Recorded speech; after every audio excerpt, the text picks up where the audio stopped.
वो साल कि जब सिर्फ एक शहर को नहीं बल्कि काबतुल्लाह को गिराने का फैसला किया गया। मक्का रेत, पहाड़ और खामोशी का शहर कि जिसके पास ना ही फौज थी और ना ही हथियार, और उनके सामने एक ऐसा अजीमुशान लश्कर कि जिनका तस्वुर अरबों ने पहले कभी नहीं किया था, हाथियों का लश्कर। लेकिन सवाल तो ये है कि जब कुरैश बेबस थे तो फिर मक्का को किसने बचाया और काबतुल्लाह की हिफाजत किसने की? यह वाक़या है सूरह फील, आमुल फील का। ये कहानी शुरू होती है यमन से कि जिसका गवर्नर अबरहा मक्का की इज्जत और मकबूलियत की वजह से बेहद जल रहा था। हर साल अरबों के काफिले दूर दराज से मक्का की तरफ आते और मक्का का तवाफ करते और मक्का के अंदर तिजारत करते। अबरहा ने इस मरकजियत को तोड़ने के लिए यमन के अंदर एक अजीमुशान चर्च तैयार करवाया कि जिसमें सोना, रेशम और कीमती जवाहिरात और पत्थर लगाए गए ताकि अरब लोग मक्का को छोड़कर यमन आए। लेकिन लोगों ने फिर भी काबा को नहीं छोड़ा और काबा ही जाते रहे। यहीं से गुस्सा नफरत में बदला और नफरत फैसले में। उसने फैसला किया कि मैं अब काबा को मिटा दूंगा। अबरहा 60,000 फौजियों और 13 हाथियों के साथ मक्का की तरफ रवाना हुआ और उन 13 हाथियों में सबसे खौफनाक हाथी का नाम था महमूद।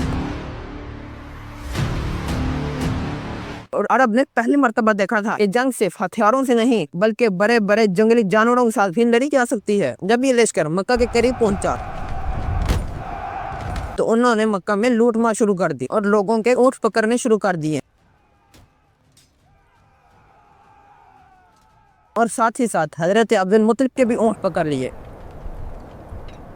हजरत अब्दुल मुत्तलिब अबरहा के दरबार में हाजिर हुए। अबरहा ने सोचा कि शायद यह मेरे से काबा को बचाने की भीख मांगेगा, लेकिन हजरत अब्दुल मुत्तलिब ने कहा, मैं ऊँटों का मालिक हूँ, मेरे ऊँट मुझे वापस कर दो और इस घर का मालिक अल्लाह है और अल्लाह अपने घर की हिफाजत खुद कर लेगा। ये जुमला सिर्फ एक जुमला नहीं था बल्कि ये एक यकीन कामिल का ऐलान था। मक्का वालों के पास ना ही फौज थी और ना ही हथियार और उनका मुकाबला करना नामुमकिन था, तो जिसकी वजह से उन लोगों को पहाड़ों की तरफ भेज दिया गया और हजरत अब्दुल मुत्तलिब ने काबा का दरवाज़ा पकड़कर अल्लाह की तरफ हाथ उठा लिए। अगली सुबह जब अबरहा ने हमला करने का हुक्म दिया महमूद को, जैसे ही उसका रुख काबे की तरफ होता तो वो बैठ जाता। ना ही डंडे का असर होता और ना ही जोर का। लेकिन जब उसका रुख किसी और तरफ किया जाता तो उठकर चलने लगता। और ये सिर्फ एक जिद नहीं थी, ये एक इशारा था। अचानक समुद्र की तरफ से आसमानों पर काले रंग का साया उभर आया और परिंदों के झुंड अवाबील आने लगे। नन्हे से परिंदे, लेकिन अल्लाह के हुक्म के साथ। हर परिंदे की चोंच और पंजों में पत्थर थे और वो जिस जिस्म पर लगता वो उस जिस्म को चीरता हुआ जमीन पर चला जाता। कुरान कहता है फजअलहुम कअस्फिन मअकूल कि अल्लाह ने उन्हें खाए हुए भूसे की तरह कर दिया। अबरहा का लश्कर वहीं पर ही मिट गया और चंद ही लम्हों में मिट्टी के ढेर हो गया।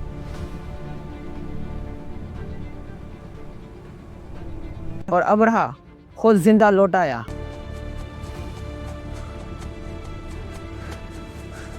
ताकि वो जिल्लत के साथ मरे और उसका जिस्म इसी वजह से गलता रहा यहाँ तक कि वो ख़त्म हो गया। अरब की तारीख में इस साल को कहते हैं आमुल फील।